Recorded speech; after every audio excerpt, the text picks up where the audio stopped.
So this here's our new American Standard toilet. We're unboxing it, getting ready for install. We went with the round bowl, white finish. This is the 10-inch rough-in. We've got a small bathroom, trying to conserve space in there. Comes with obviously the bowl, the tank, the lid, all the hardware needed to install it. You've got components here to attach the tank to the bowl. You've got the wax ring, bolts, everything needed to attach it to the floor. You've got the instructions. We're gonna go ahead and get this installed and give it a swirl.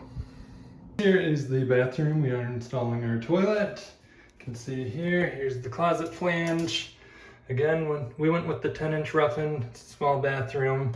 So what that means is from our finished wall here down to the grooved portion of our flange, it's about 10 inches there. So that'll keep the footprint of the toilet to a minimum here in our small little bathroom.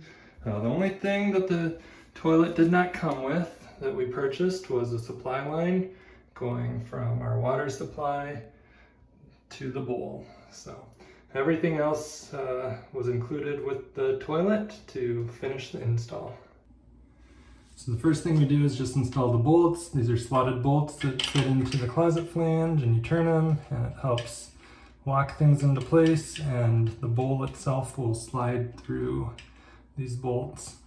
And you can see they've got this little nut that goes on them, and that will just help hold them in place on your flange.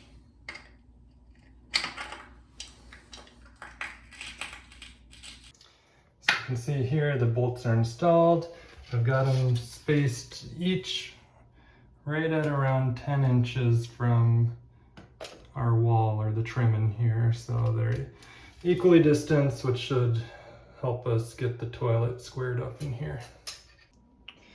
So here's the wax ring that came with the kit, and it's just gonna attach to the outlet there on the underside of the toilet bowl.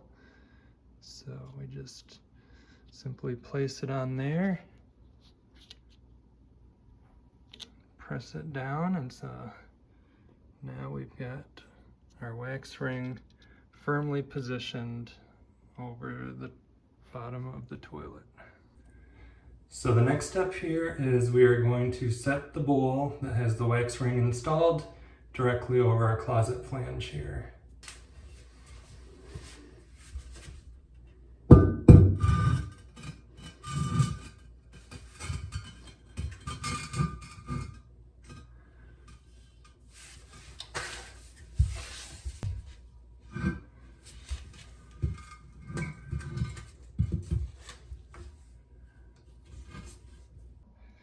Once the toilet is set into place, we use these nice little plastic nuts to attach to the bolts on the bowl. These are convenient. They're made so you can just tighten them by hand. You don't need to use a wrench. There's a lot of other kits where you're using like a metal nut where you're wrenching down on it. This is plastic. This will make sure that you do not damage the bowl as you are completing the install.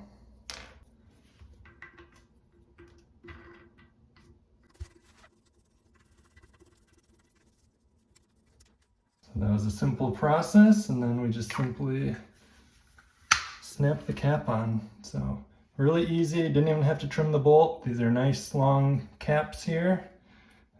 Makes for an easy install. So at this point the toilet is nice and secure onto the floor, and we're gonna attach the tank. So to install the tank, we simply apply the gasket to the underside of the tank here. And this will provide a nice seal to the bowl. Now we're going to be lifting the tank onto the bowl and aligning the bolts from the tank with the two holes here on the bowl.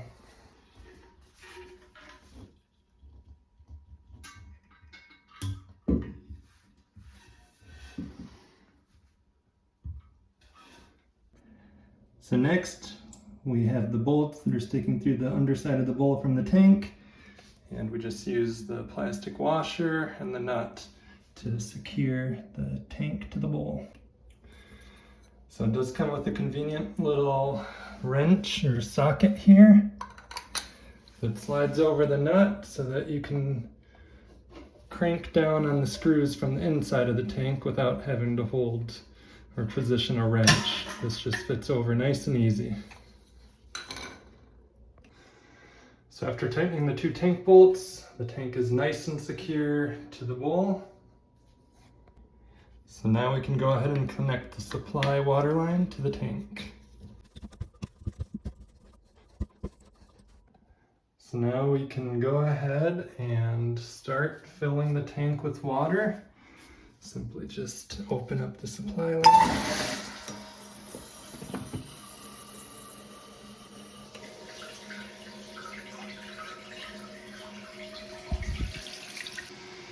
So you can see here, the water is filling through the fill tube here, going down into the tank. The flapper is providing a nice seal, preventing water from going into the bowl.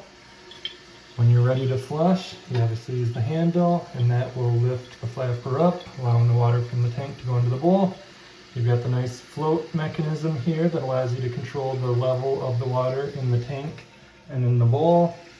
You can simply twist it, and that adjusts the height, which will in turn shut off the water once the water level reaches the float. So as you can see here, the tank is filled, the water's up to the float, everything's off. We'll go ahead and give it a good first test flush.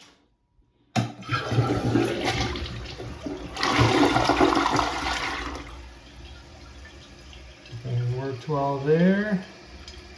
You can see the tank is now refilling, so our first test looks good. Don't have any signs of leakage on the floor from under the seal. So after a little more testing, we'll go ahead and put a little sealant or caulking under the toilet here, just to give it a nice look. We'll get a toilet seat on it, and it will be ready to go. So you can see here, here's the tank with the lid on it. Looks very nice. My rough-in distance was about 10.5 inches. I do have a little bit of a gap here between the tank and the wall, which is fine. I was looking to be better safe than sorry there. I didn't want to not have enough room, so that's all fine. And yeah, the toilet has a nice look to it here, fully installed. So here's the toilet fully installed now. It was a very simple 15-minute installation, no tools needed. The kit came with everything. The only thing I needed to purchase was my supply line going to the tank and the toilet seat itself. But otherwise, that is probably the easiest install of a toilet that I've ever done.